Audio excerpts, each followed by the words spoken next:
नमस्ते फ्रेंड, स्वागत है आप सभी का हमारे यूट्यूब चैनल शुभ संस्कार में।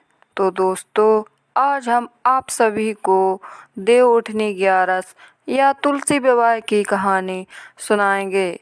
दोस्तों, देव उठनी 11 कार्तिक मास के शुक्ल पक्ष की एकादशी तिथि को मनाई जाती है। हिंदू धर्म में तुलसी विवाह का बहुत महत्व होता है। इस दिन भगवान विष्णु अपनी 4 महीने की निद्रा से जागकर पुनः क्षीर सागर में जाते हैं और इसी दिन से मांगलिक कार्यक्रम शुरू किए जाते हैं। तुलसी विवाह का सनातन धर्म में बहुत अधिक महत्व होता है। तो आइए सुनते हैं तुलसी विवाह की कहानी। दोस्तों, देवी तुलसी ने राक्षस कुल में जन्म लिया था और उनका नाम वृंदा रखा गया। वृंदा बचपन से ही भगवान विष्णु की बड़ी भक्त थी। वह भगवान विष्णु की पूजा करती और नित्य प्रतिदिन उनको भोग लगाती थी। उसकी पूजा और भक्ति बहुत बढ़ती गई और जब वृंदा बड़ी हो गई तो राक्षस कुल में होने के कारण उनका विवाह राक्षस से करा दिया गया। वृंदा का विवाह समुद्र मंथन से उत्पन्न हुए जलंधर राक्षस से कराया गया था। अब वृंदा विष्णु जी की पूजा करती थी तो उसके पतिव्रत धर्म से जलंधर की शक्ति दिन पर दिन बढ़ती ही जा रही थी और जलंधर ने समस्त लोकों में अत्याचार मचा रखा था। परंतु वृंदा के पतिव्रत धर्म से उसकी शक्ति बढ़ने के कारण देवता भी उस पर विजय प्राप्त नहीं कर पा रहे थे और सभी देवता उनसे बहुत परेशान थे। फिर सभी देवता अपनी इस समस्या को निपटाने के लिए भगवान विष्णु के पास गए।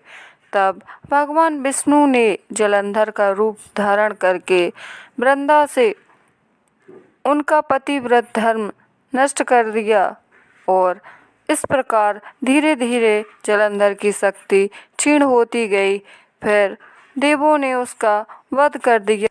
जब वृंदा को पता चला कि भगवान विष्णु ने उनके साथ छल किया है तो वृंदा ने भगवान विष्णु को पत्थर के होने का श्राप दे दिया और भगवान विष्णु पत्थर में बदल गए।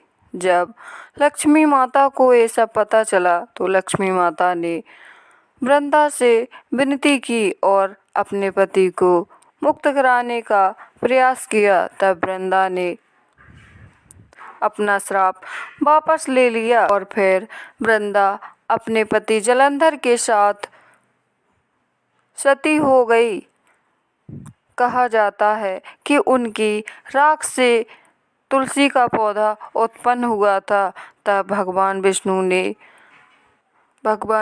ने उस पौधे को तुलसी का नाम दिया और स्वयं को एक पत्थर में समाहित करके कहा कि जो भी तुलसी के साथ इस पत्थर की पूजा करेगा उसे मेरी भक्ति प्राप्त होगी। तुलसी की पूजा इस पत्थर के बिना अधूरी मानी जाएगी और तभी से तुलसी के उस पत्थर के साथ पूजा की जाने लगी। भगवान विष्णु ने उस पत्थर का नाम शालिग्राम रखा था और हिंदू धर्म में देव उठनी एकादशी के दिन तुलसी जी का विवाह उस शालिग्राम के पत्थर के साथ किया जाता है।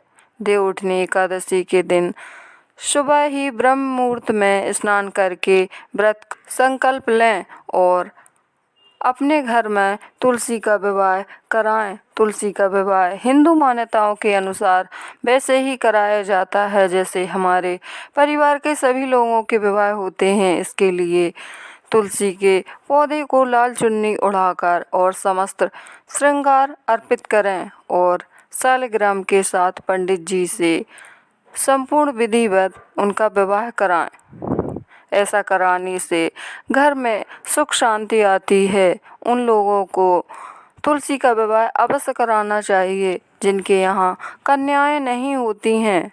और इस प्रकार हिंदू धर्म में तुलसी विवाह से मांगलिक कार्य शुरू हो जाते हैं। तो दोस्तों, ये थी तुलसी विवाह की कहानी। आप सभी को कैसी लगी हमें कमेंट में ज़रूर बताएं। वीडियो पसंद आए तो लाइक और हमारे चैनल को सब्सक्राइब करना ना भूलें। धन्यवाद।